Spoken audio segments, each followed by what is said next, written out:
Let's attempt to make a dress in a day.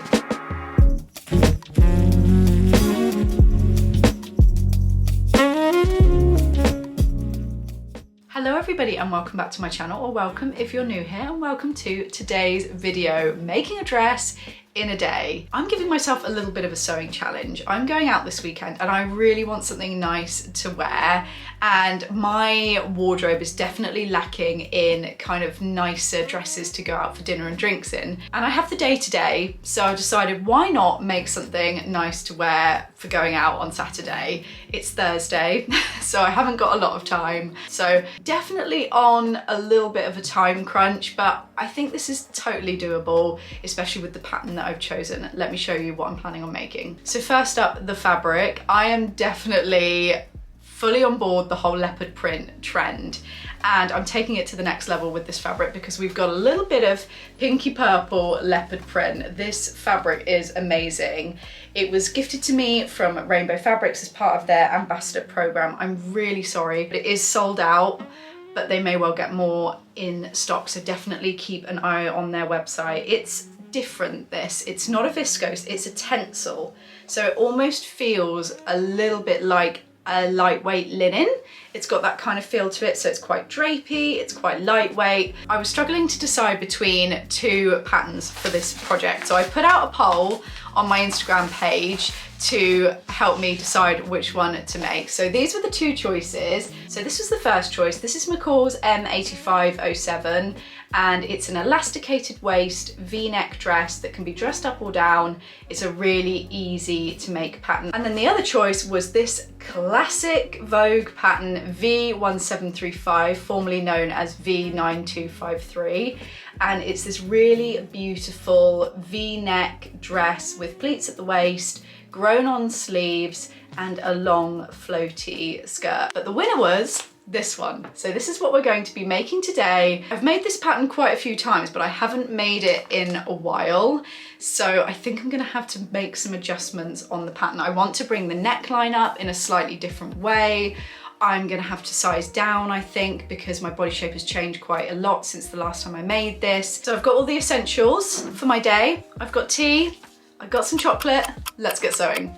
Okay, so I've definitely made this more difficult for myself because I haven't even cut out the pattern yet, so I'm gonna have to do that, but luckily it's not a lot of pattern pieces, so it shouldn't take too long. I'm desperately trying to jog my memory as to which size of this pattern I made before. I had two copies of this pattern, and the other one I've given to my mum because it fits her well, but I can't remember if it was the large or the medium. I think I'm gonna cut out the medium just in case, because I don't wanna cut out the small and then it just doesn't fit me at all. It's better to go bigger and bring it in than the other way around. Medium it is. Let's cut this out quickly. I made a couple of adjustments to the pleats and darts on the skirt pieces of the pattern. So this is the back skirt piece, and instead of taking this dart all the way down, I took it to there, just because this one comes down really, really low, and I've got a big bum, so I didn't want it coming all the way down there because that is where my bum shelf sits. So I'm losing a fair bit, probably about 2 inches off of that dart on the back. And then I've made a similar adjustment to the pleat on the front skirt piece. So I actually have marked my pleat to there, ignore this dot, that was just a mistake. So I'm losing about 1.5 inches. I'm short on the body, so I don't need the darts to come down that low.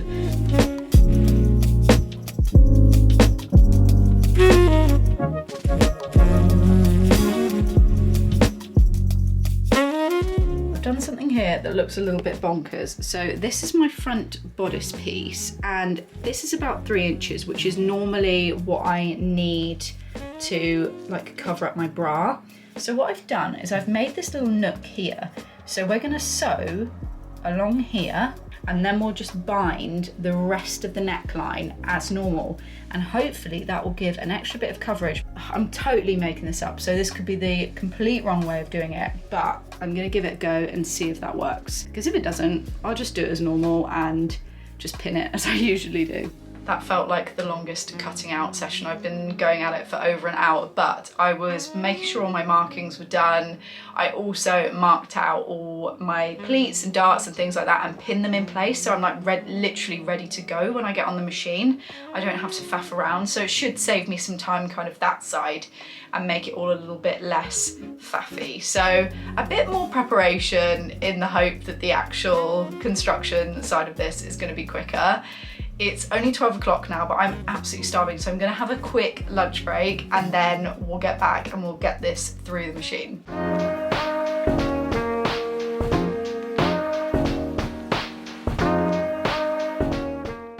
Back from lunch and back to work. I feel like a new woman after sitting outside in the garden with the sun on my face.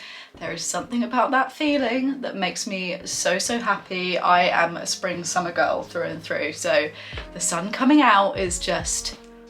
Back to the dress. I'm going to start by sewing together all the pleats. So to make this a little bit easier, hopefully you can see, I always put a pin in at the bottom of my pleats as well, to that dot, so I know that I'm stopping there, because it's really hard to see these markings as soon as the pins come out. So we're going from our seam line to that dot to the dot at the bottom. And then for our darts, I've popped pins all the way along so I can follow those as I go.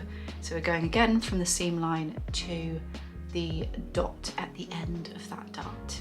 I was just going to use black thread, but I've just found this maroony kind of colour. It's a little bit warmer than the colour of the fabric, but I think it blends a lot better than the black does. Video's going on, sewing machine's getting threaded up. Let's get this dress put together.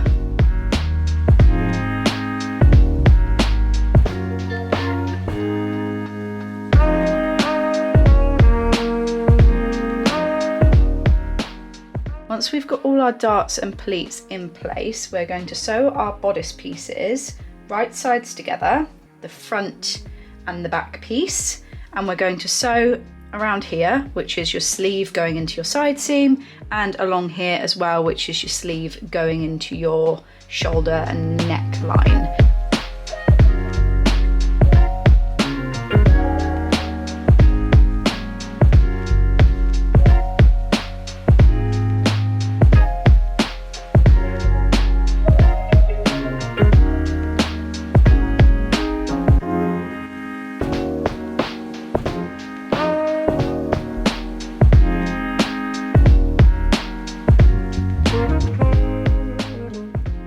Okay, so that's our two bodice pieces sewn together. Now we're going to attach our skirt at the centre front seam and the two side seams. Leave the back open because that's where we're going to put our zip.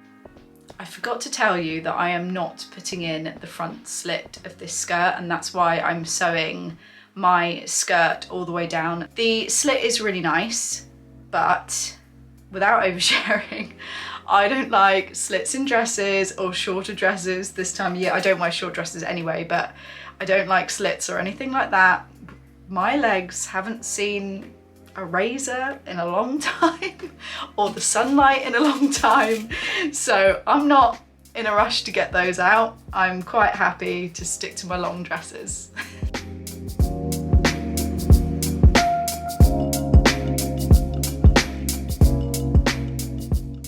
Well, this is quite the outfit. Oh my gosh, there's a lot going on right now, but without flushing you, this is a really, really nice fit. I have had to pin it in a fair bit around the waist at the back, but obviously I've got my zip to go in and stuff. And the thing with this dress is you don't really want it like tight fitting. It kind of skims the body. It's gorgeous because it gives you shape without being tight. I love the length of the skirt. Obviously you can't see that, but I'll show you that properly later. But yeah, generally a really, really good fit. I don't know what is going on with this lighting, it's horrible. It's gone really blue all of a sudden.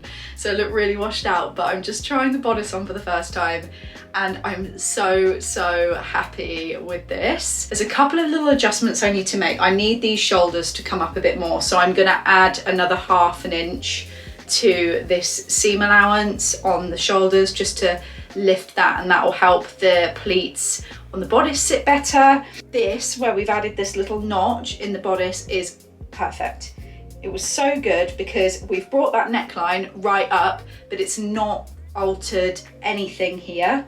So it's really good. It's offering that extra coverage, and you can choose how much you want this to go up by as well. If you wanted to add another inch or two, so you had even more coverage, you could. If you were to add more, I would say you're probably going to need to grade this neckline across a bit more as well. Hopefully that makes sense, but if you have any questions about them, then pop a comment and I'll try and help you out as much as I can.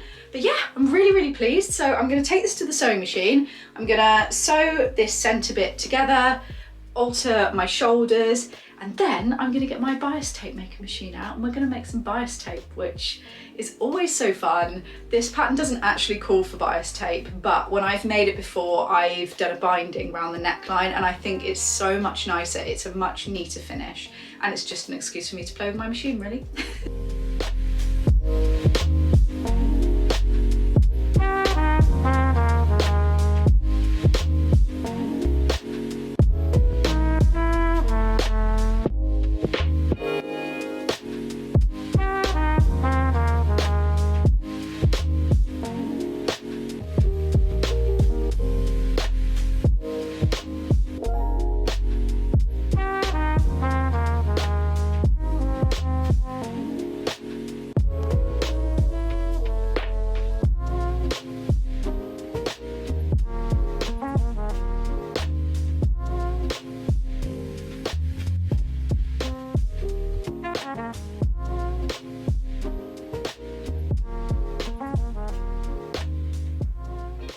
And there we have lots of lovely leopard matching bias binding. And I think that took me, I didn't really time it, but I would estimate less than 15 minutes from the get-go. That machine is so handy and really easy to use. I find all the other ways of doing bias tape really fiddly, and I'm lucky enough that I managed to get one of those through work, so I get to play with it and it's great. It is an expensive machine to have.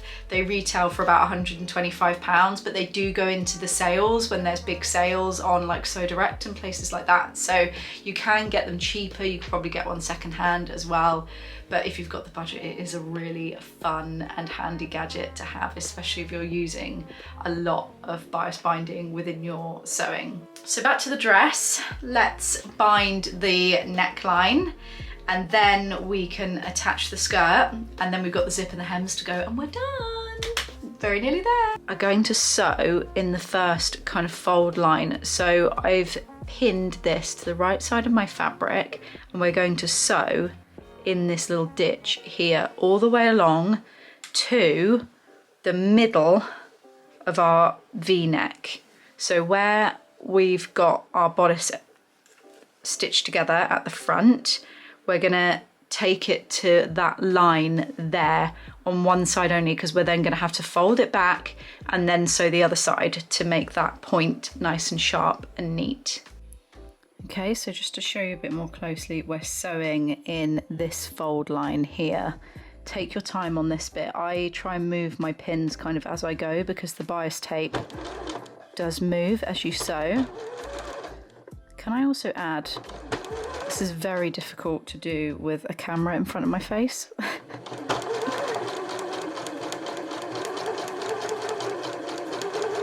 Okay, so this is our seam, our center front seam on our bodice. So I'm going to sew down to that seam line and stop, so to about here,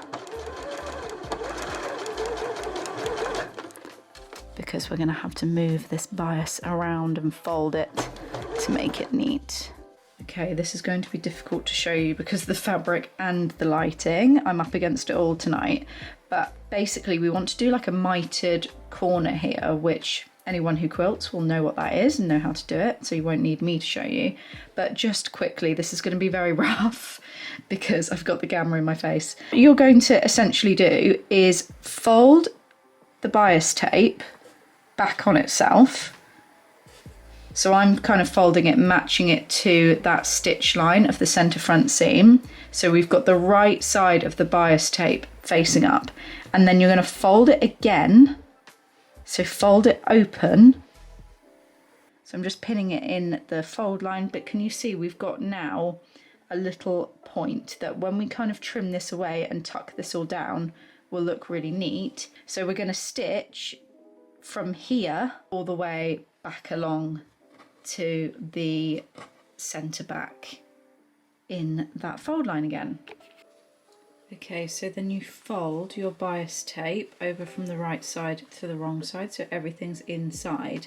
And then you kind of have to just be brutal with this bit, and it's not giving an exact point. I know it looks a little bit rough. I've tried to get it a bit more pointy, but it's not really working because of the shape of my V-neck. So I'm just going with this kind of round shape, which will be fine once I've stitched it down.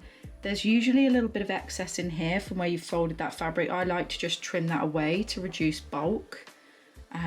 So now I just need to go and press this all, and then we can top stitch around the edge.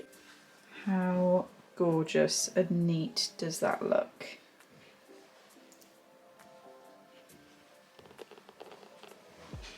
Okay, so now we're going to attach our bodice to our skirt. So I've just clipped them all in place. Make sure your pleats and your seams are all matching up. So centre front seams, side seams, and then your darts at the back and the first front pleat here as well. This is way better than I expected. Way better. I mean, I love this pattern and I always love the outcome of this pattern, but this fabric with this pattern is so dreamy. It's so dreamy, and the fit this time around, this is the best fitting version of this I've ever made. It's definitely like the best fit on the bust. This gorgeous, neat neckline with the extra coverage as well is just perfect. The pleats are sitting where they should on my bust. I know the waistline is here. It's supposed to be, that's the design of the dress. And then you have the pleats going down to your kind of natural waist and then kicking out from there. But they're at a perfect place. If I'd taken them down all the way, it then would have been tight. I wanted something comfortable and something gorgeous, and this is it. I need to try this on when I don't look totally haggard because I've rubbed all my makeup off. The lighting is not the one. So I'm gonna put the zip in, do the hem, and then I'll do a proper try on tomorrow when I haven't been sewing for 5 hours and look a little bit more human. It is really hard to install an invisible zip in very poor lighting, but I've got one side attached. Let's get the other one on and hope for the best. I think I'm going to have to make a sensible decision here and call it a night. The lighting is so bad because I've had to plug my heating in, I've had to turn my other light off, and I just can't see what I'm doing. So I think I'm just gonna have to call it a night and do the zip in the morning. I don't want to, I could finish it, but I don't want to finish it just for the sake of making this dress in the same day. So I'm gonna wait and just bash it out in the morning. But I've done the tie belt and overlocked all of my dress ready to do my hems. So it's literally just the zip and then just finishing off the hems in the morning. So there's not a lot to do. So I would say that still counts. I reckon we're at hour 6. And you have to take into consideration as well, when I'm sewing like this, I'm filming, so it's a lot slower. I've got to angle my camera and everything, set up lighting, so it definitely takes me a lot longer. I think if I was to just get my head down and not be filming this, I could definitely knock at least an hour off of that. But still, I think 6 hours for a dress like that is really good going. So I'm gonna call it a night while it's all going really well. I'm feeling really positive, and I will see you in the morning to finish the zip when I can see.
my finished Vogue dress. I am so happy with how this turned out. I can't believe this took a day. I honestly can't. I'm really impressed. I don't normally sew like that anymore, so it's quite nice to know that if I needed a last minute dress, I could make it. And this is such a great pattern for beginners. It's super easy to put together. If you're looking for something quick and easy to sew, a nice palette cleanser, this is the pattern for you. I know this is a very popular pattern, so if you've made it before, let me know what fabric you've made it in, because I'm looking for some more inspiration for another one. I definitely want another summery one. The fabric on this is amazing. It's so breathable, it's so gorgeous. Rainbow Fabrics don't have this particular print, but I will pop my discount code for the website, so if you see anything on there, use VIP Gina for a 20% discount. They've got loads of lovely animal prints and they're constantly adding new ones to their website as well, so you might be able to pick something up very similar. I'm going to take my new dress out on the town now. Thank you so much for watching this video. Let me know what you think of the finished dress. But thank you so much for watching today's video. I really hope you enjoyed it, and I will speak to you soon. Have a lovely week and happy sewing. Bye.